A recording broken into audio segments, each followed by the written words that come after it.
Là, ce qui me fait un petit peu rebondir sur plusieurs idées, là, je parle des anguilles. Parce que c'est parti de là un peu. Oui. On prétexte la vie des anguilles pour dire qu'il faut détruire un barrage. Or, les anguilles, c'est quoi? C'est la mise en œuvre d'une directive européenne, la continuité des cours d'eau pour garantir la biodiversité, etc.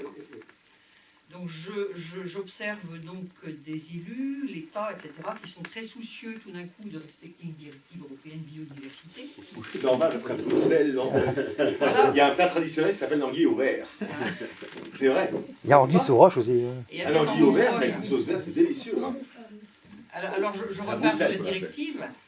Et je me dis, voilà des personnes qui ont l'air tout d'un coup très soucieuses, des personnes, des collectivités, des responsables, l'État très soucieux de la vie des anguilles, subitement comme ça, et puis qui parallèlement sont aussi, puisqu'on est quand même en Europe, tenus de mettre en œuvre la transition non seulement énergétique, mais aussi la transition économique tout court, et la transition biologique, et qui, sous prétexte de rendre la vie des anguilles plus facile, nous disent on va détruire un ouvrage qui existe, parce que j'ai compris, depuis 78 ans, et qui produit donc de l'électricité.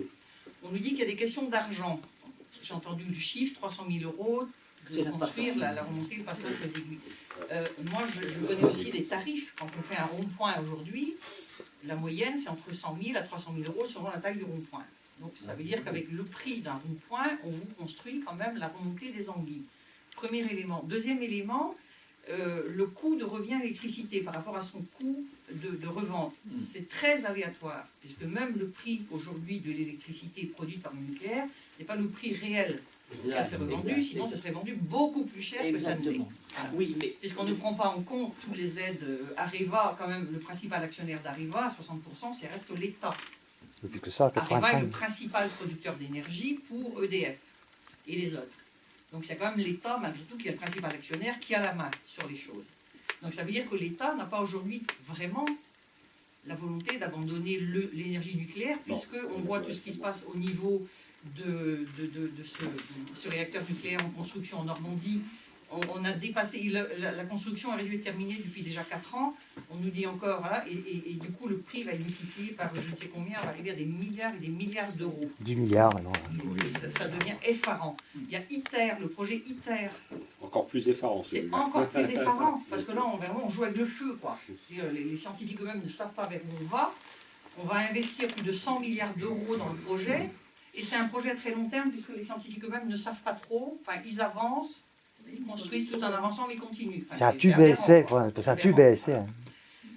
Et au final, alors qu'on devrait être à mettre ces milliards d'euros-là, d'abord, dans les économies d'énergie, la meilleure des énergies, c'est celle qu'on ne consomme pas.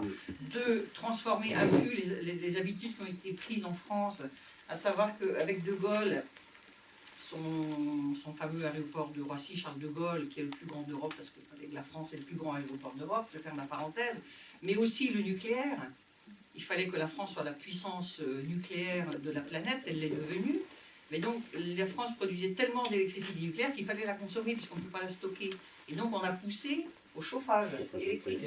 Et aujourd'hui, la France, le compteur bleu. Et aujourd'hui, la France, et surtout les habitants de la France, en mordent les doigts. Parce que si aujourd'hui on a la précarité énergétique, c'est parce que l'électricité est devenue beaucoup trop chère quand il faut l'utiliser pour du chauffage. Donc là, je reviens un peu à l'anguille qui se mord la queue. Aujourd'hui, donc, des particuliers, donc des privés, les droits d'auteur, tout ça. des collectivités peuvent aujourd'hui, et même des associations, les cigales aujourd'hui produisent, font des champs d'éolien, produisent de l'électricité renouvelable. Bon, le Conseil général dit qu'il est intéressé. Il y a de l'argent public à mettre là-dedans. Et si le Conseil général veut vraiment donner l'exemple, produire de l'électricité, et le Conseil général n'a pas vocation à être une entreprise qui fait des bénéfices. C'est de l'argent public qui est utilisé pour donner l'exemple, parce que sinon, dans ces cas-là, on fermerait des écoles, des hôpitaux, tout ça, parce que c'est pas rentable. Enfin, attendez, on arrête de rigoler aussi, quoi. Et ce qui compte, là, vraiment, c'est pour qu'il y ait une volonté politique qui se manifeste, il faut qu'il sente qu'il y ait une pression. Je suis élu, je sais comment ça marche. Je fais partie des rares élus qui ont été militants dans les élus, donc j'ai toujours les deux casquettes, militante et élue. Mais les élus qui ne sont qu'élus ne bougent que si ça bouge dans la population, si ça bouge dans la presse, si ça bouge dans les médias. Donc c'est vrai qu'on a tout intérêt à continuer à mobiliser, à donner des arguments, et puis intervenir aussi à plus haut niveau. Savoir l'État, mais aussi l'Europe. Donc ça, c'était pour la question électrique. Et moi, j'étais venue aussi ici parce que c'est vrai que je connais Jeanne et Claude depuis avant, malheureusement, la mort de Thierry, hein, et que je les soutiens à la fois personnellement, mais aussi politiquement, puisque tout le monde sait aussi mon engagement par rapport au modèle agricole, et puis et comment aussi, par rapport au modèle agricole, justement, aujourd'hui, l'État a fait le choix de cibler des dizaines de millions d'euros vers la méthanisation. Alors, au motif que la méthanisation produirait de l'énergie électrique à partir du lisier. C'est-à-dire pour nous faire avaler voilà, l'anguille, on peut continuer à produire et du maïs et des porcs, etc., puisque de toute façon, le lisier pourra maintenant produire aussi de l'électricité, rendez-vous compte. Donc on est vraiment dans une spirale infernale, et l'argent qui va être ciblé sur ces méga producteurs, parce que autant je suis pour la méthanisation de territoires où on peut effectivement alimenter des méthaniseurs avec aussi tous les déchets issus de nos jardins, des déchets des cantines, biomasse, etc. Mais autant les grosses structures de production sont déjà à la peine, puisqu'elles n'arrivent pas à trouver suffisamment de carbone pour alimenter les méthaniseurs qu'elles ont mis en place. Donc ça pose aussi la question de l'équilibre économique de ces grosses unités de production. Et donc derrière tout ça, c'est la volonté politique. Qu'est-ce qu'on veut vraiment? Est-ce qu'on veut vraiment le changement? Est-ce qu'on veut vraiment la transition énergétique et la transition écologique? Ou est-ce qu'on ne la veut pas? La question est à poser comme ça.